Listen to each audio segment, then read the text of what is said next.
What's up guys, we are back with more technique tips, and today we're going to talk about one of my favorite exercises, although it's one of my clients' most hated exercises, and that is the double pause back squat. This exercise gets a lot of hate because you're really down there squatting for a very long time each rep, but one of my favorite reasons for it is the emphasis it puts on bar path.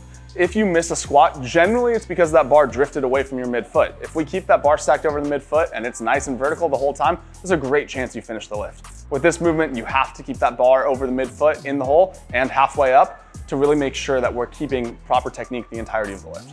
So this exercise is pretty simple. All we're gonna do, you'll go ahead, unrack the bar just like your normal squat. We'll go ahead and pause in the hole and then pause again halfway up, right? Just like that. The reason I choose these 2 points is because this is where people often miss the lift. In the hole, people will often miss because of depth, so we get a nice little depth check right here. We also get to work on staying tight, making sure we're not collapsing, losing that tension in the hole.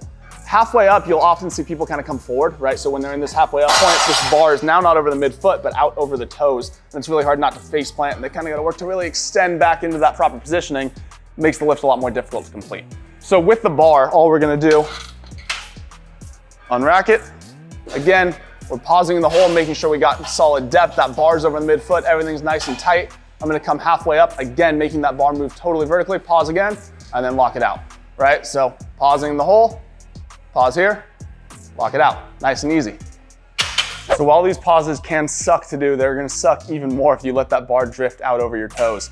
It really kind of highlights that weak point, that technique error that may be going on in your squat, and make sure that you keep that bar over the midfoot throughout the entirety of the lift.